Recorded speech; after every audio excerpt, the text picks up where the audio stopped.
Thank you, sir, for allowing Please. me to give. Thank you, sir, for giving me an opportunity to speak in this crucial discussion, where every single person on this planet is very concerned, and it impacts our present and future life also. And I also thank the speaker for allowing climate change in 193 in this August House. Before I start my speech, I would like to quote great Albert Einstein. The quote is, the world will not be destroyed by those who do evil, but by those who watch them doing without doing anything. The global climate index, the Global Climate Risk Index in 2021, an annual ranking from research group German Watch, puts India among the top 10 countries most affected by climate change.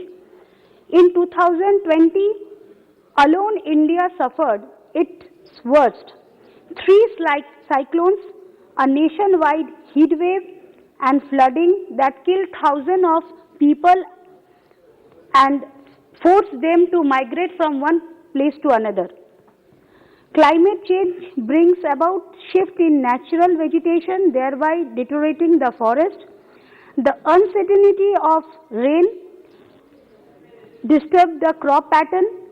Even some parts of India are facing a shrinking of water supply, others facing rising seas. Even my constituency in Arambagh, a place called Goghat, where there is it's already black zone, it has already been declared. So it's a very alarming situation. At the United Nations Climate Change Conference negotiation in Glasgow, India strengthened its Paris target by committing to further reduce of carbon intensity of its economy to less than 45% from the earlier target from 33 to 35% from 2005 level by 2030.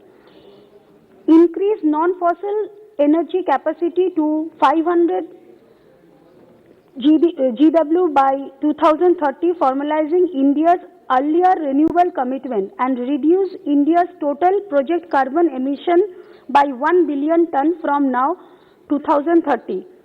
India also joined other nations in announcing a zero emission target by 2070.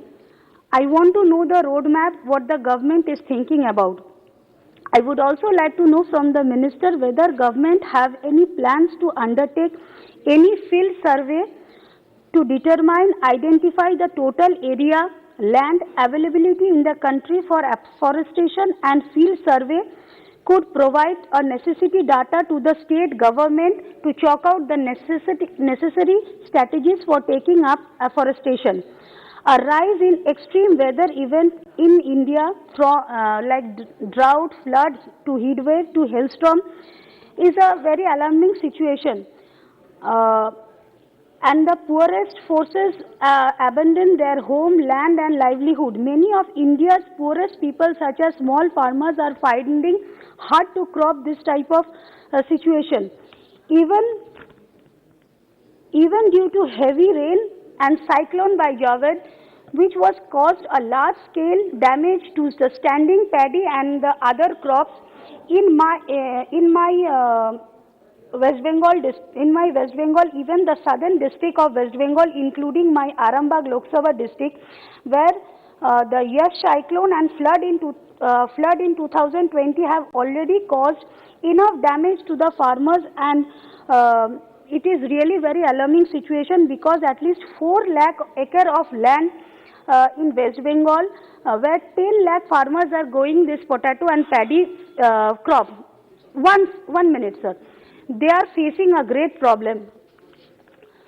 Will the minister elaborate what steps have been taken to address the issue of climate migration? Now, under the RD scheme for the RD scheme of conservation and development has already been 16.3 to 35.8 to 23.5 respectively for an allocated amount. Under unutilized of the fund raised doubt about the achievement of the physical target.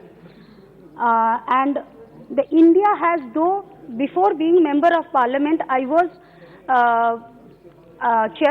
deputy chairperson in a municipality, so I know this is a very very alarming problem in the municipal area, sir. Only 1 minute, half a minute. India records 56% increased number of hazardous waste generating in the industry, which come under the urban areas, which are being controlled by the municipalities and the local bodies. The burden of the solid waste is becoming unmanageable. In fact, 79 major protests against unsanitary landfillings and dump yards have been recorded in 22 states in past 3 years. At the same time, most of the industries are not properly maintaining their waste also. A mandatory, though there is a law, but then also with these words, I would like to conclude with a hope that government will take a positive initiative to save our Mother Earth. Thank you.